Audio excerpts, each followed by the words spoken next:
Ayun, good morning guys. October 21, mayroon tayo ditong Astron na stand pan. Ayan, Astron. Ngayon, napalitan na to ng motor.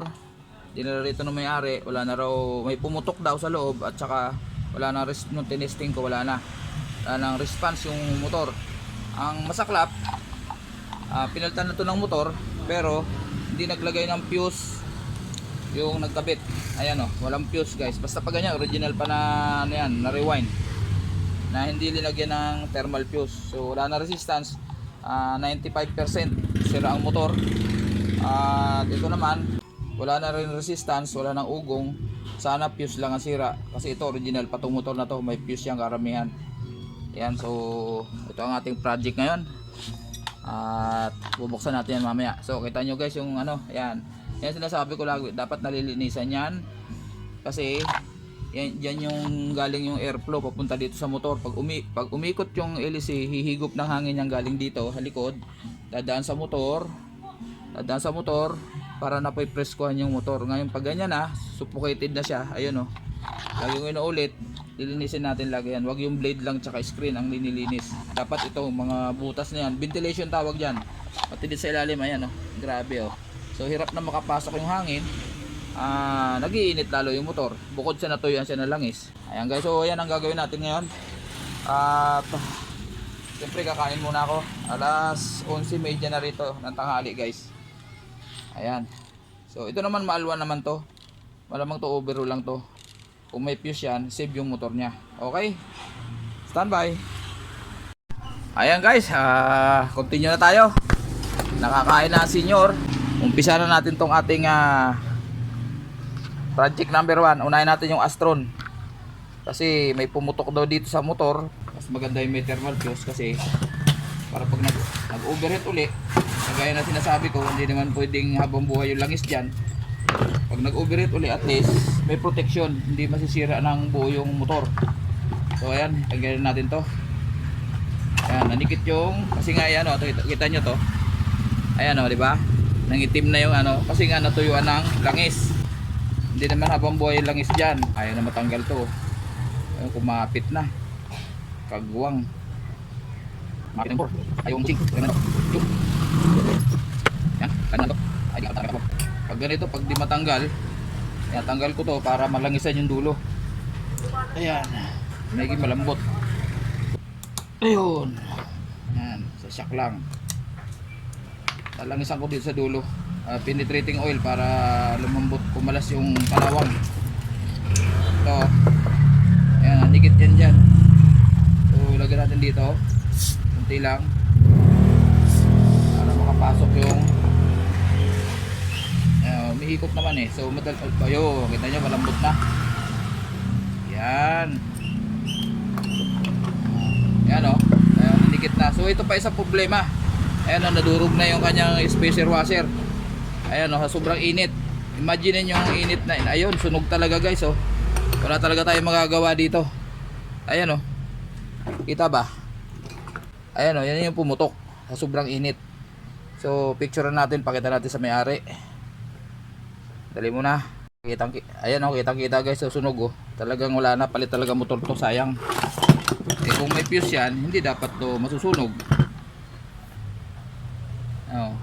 Okay pa naman yung shafting niya. Dito sa harap okay pa tong spacer washer niya. So ito talaga wala nang pag-asa. Pag ganyan, wala na yan. Ayan o. Pero try pa rin natin. Baka di tinama, baka sa dugtungan lang pumutok. Baka buo pa yung winding. Try natin guys. Sayang. Ayan, tungo natin. Ayan pala, hindi nyo pala nakikita. Kagwang. Ayan o. Ayan guys o. Tignan nyo to. Sana dito lang sa mga koneksyon sa dugtungan. Kasi pag inabot yung winding,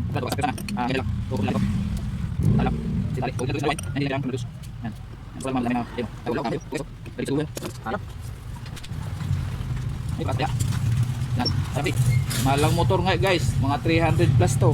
Makapal eh oh.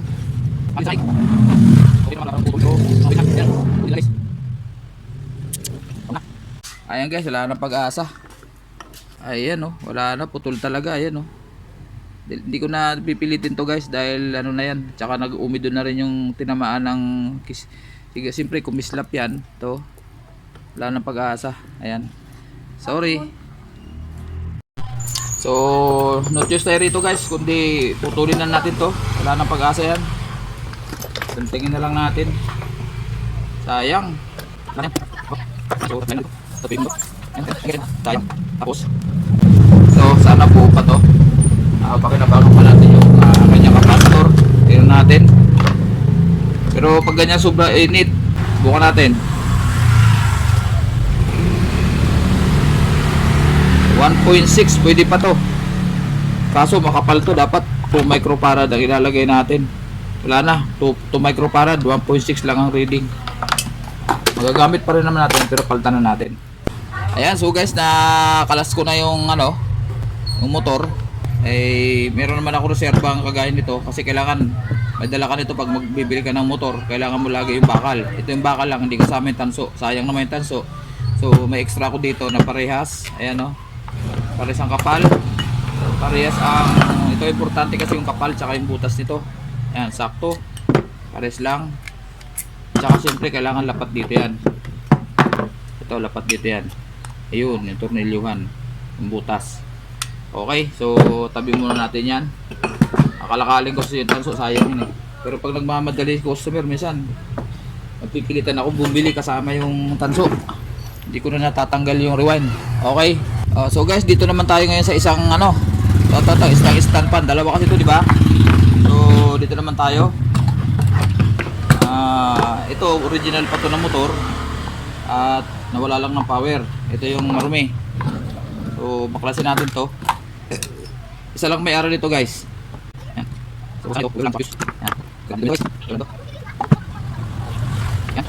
So guys, ito natanggal ko yung mga tornilyo, bibiyakin na natin. So ang tatak nga pala nito guys is camel. Ayan oh. Hindi ko nabasa kanina.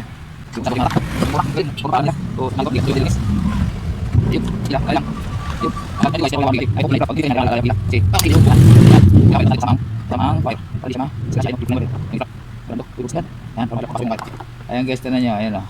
Ayan, maingat tayo pagdating sa ganyan. Kasi baka may maputol na wire, sayang. So tingin ka to, fuse lang to. Saka overall dahil nanikit na guys. Ayan o, tuyo na lang is wala na. Dito, kintab na ng ano, ayan o, walang, akala mo basa pero tuyo, ayan o. Pero makinis pa guys, ayan o. Okay pa naman yung shafting guys, ay, maganda pa. Ito ano lang yan, kintab yan na nangitim sa siyempre nag-overheat din, init. So punasa lang natin to.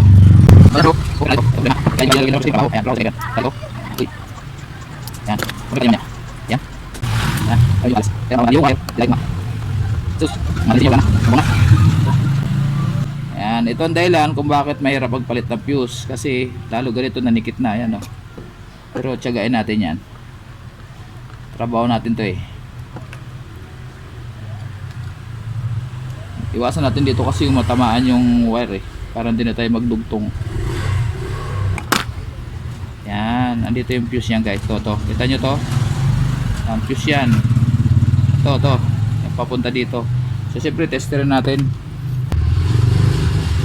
Ayun, wala oh, ayan oh. Ay tumunog, ay umila yung aking tester. So matik yan. Buti naman at yan lang. So hindi ko na sa inyo papakita. Shortcut natin paunti-unti yung ating video. Okay? Kasi matrabaho yan. Basta papalitan natin yan. Ayan guys, no, naihinan ko na yung fuse. Ito. Babalutin lang natin siya ng insulator uli. Ito pa nang. Yun. Yan siya. Kaso ulit siya. Yun. Awa. Yun. Yan. Yan siya. Yan dito. Yan. Yan. Okay ito. Ito. Pagkali mo ng ito. Tapos yun yung nilay mo. Yan. Tapos natin ito. Yung mga bigyan. Kaya silip sinilay dyan. Lupa siya. Ayan. Ito. Yan. Tatlo. Yan. Okay. Yan. Ngayon, pwede natin testingin dito yan. Pag ito nagkaroon ng magnetic, sabihin po yan. Okay na yan. Saksak ko lang guys ha. Ayan. So, pag wala pang, nakita nyo guys oh. Diba? Wala pang magnetic ayan oh. Pag inon ko to, on. Ayan. Ayun, meron na. Ayan, lakas guys, oh. 2. Meron din. 3. Ayan. So, ibig sabihin, okay na yan, oh. Pinatay ko, nawala yung magnet. Pag inon ko uli, ayan, oh. Kapit. So, 99.9% okay na yan. So, hugutin natin. At lalangisan ko to. Lalangisan ko rin yun. Dahil okay pa naman. Wala naman tama yung shafting. Walang tama yung shafting. Kaya sigurado okay rin yung bushing. Okay? Ayan guys. So, assemble na natin. Pasok na ito rito yung kapastor. Sana okay pang kapastor. Mamaya pa natin malalaman niya kung pag umugong lang o mahinang ikot. Hindi yan ugong, mahina lang ikot kung sakaling sira ang kapastor. So ito, voice over na naman tayo guys, at may nagpapatugtog na naman sa labas. Ayan, so freewheeling na siya, pero pukpukin pa natin para medyo swabe ang ikot. Ayan guys, so saksak natin yung plug. Ayan, lilinisin natin mamaya yung yung cover na yan, lilinisin natin. Ayun, lilagyan ko na ng masking tape yung dulo ng shafting. Ayan, umikot na siya. Ang problema lang, mabagal siya at saka napipigilan siya agad kahit kunting hawak lang sa shafting. So ang problema yan talaga is kapastor. Pero testingin pa rin natin para ma-check natin kung ano talaga ang value niya, kung tama pa ba. Kasi dapat kung ano nakalagay, halimbawa 1.5, 1.5 pa rin. So pag testing ko dyan guys is 1.1 na lang, almost 1 microfarad. So kaya mabagal lang ikot niya at saka walang power. So, kung magkasano napipigilan yung shafting. So ayan, pinutol ko na para makabitan ng bagong kapastor. Ayan. So meron tayong extra dyan, 1.5 yan. Tinesting ko ngayon 1.6 pa eh. Kasi bago, ganun talaga mga kapastor. Meron siyang plus. So kabit ko lang to guys.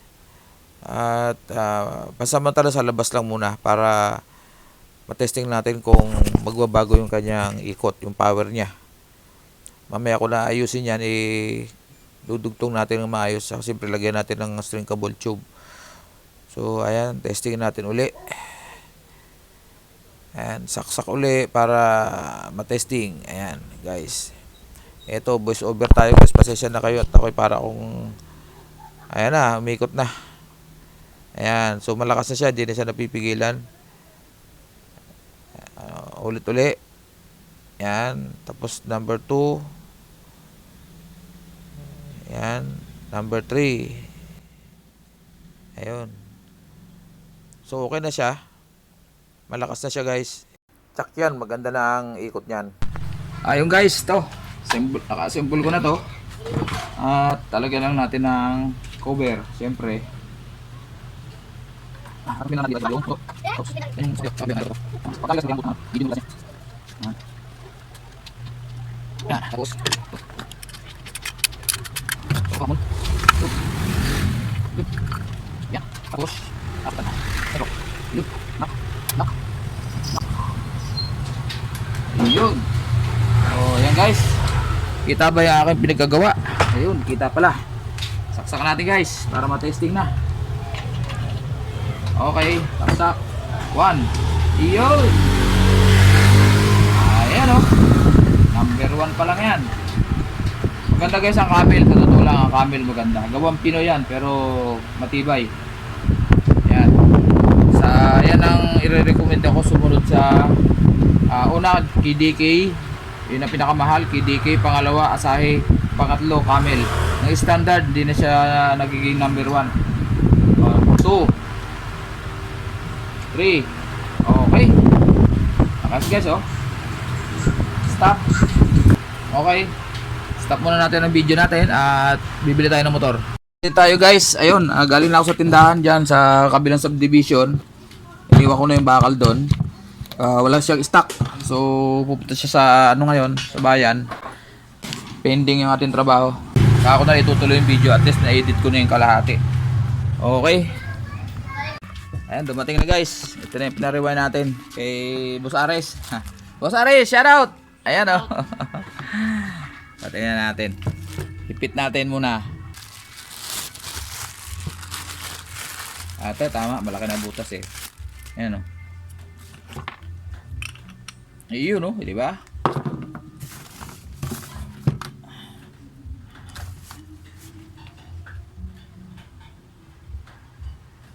Ayun. Okay. Dali. Ako. Okay, salamat. Salamat, boss. Sa ulitin. Ayan, shoutout natin yan mamaya si Boss Aris. Matindi yan. All around yan. Lahat ng pati electronics binabanatan. Ate, oh, sige. Oh, ano ko, popost ko yung ano mo, yung page mo. Okay. Ayun guys, continuation tayo. Awa ng Diyos, dumating din. Hapon na. Lagyan mo natin ang thermal fuse to. Lagyan natin thermal fuse. Ayun guys, nalagyan ko na ng thermal fuse. Naitali na natin. Gawin na natin to. Tapos linisin naman natin yung ano naman. Sa bushing naman tayo. Tabi muna natin to. Ayun, assemble na natin. Kita ba aking ginagawa? So ayan, sinalpa ko nito rito. Siyempre, ito naman. Ito lang isa lang natin. Makinis pa yan guys. Kulay itim lang siya pero napakakinis pa. So automatic wala rin tama yung bushing. Pag makinis yung shafting, wala rin tama ang bushing. Makinis din. Ayun, so dito yan. Natin dito. Ayan, naayos ko na yung bulak niyan. Walang isa natin na maayos. Yun, tama-tama lang yung clearance. So tornilyo muna natin. Ayun, okay. Wala na ito.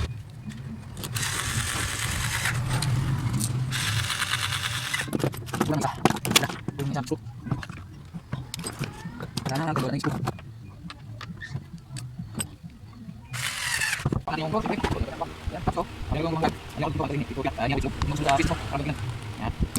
guys, final na tayo. Yan, naikabit ko na naidugtong ko na yung wire. Yung original na wire din pinasok ko dito sa loob para walang dugtong. Tapos nilagyan ko na rin ng kapastor. Mahina na yung kapastor na nakalagay sa kanya, 1.5, 1.6 ay makapal yung core nito kaya pinaltan ko na lang.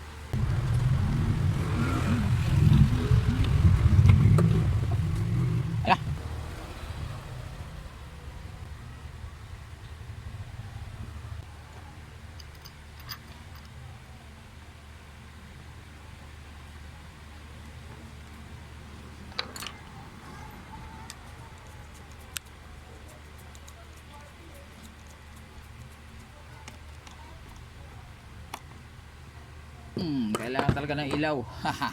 Kagwang. Mahina na mata ni Matski. Okay, yan. So, pukpuk. Yan. Ayun. Okay, pakalit, malagay pag na-dito. Ayun. Ayun, malagay speed. Oh, malagay speed. Malagay na. Yung ano ito? Yung speed. Yan. Okay, mapapit tayo ng speed. Yung pagka ng pangakulit ito, nabagay yung ito. Uy, ayun.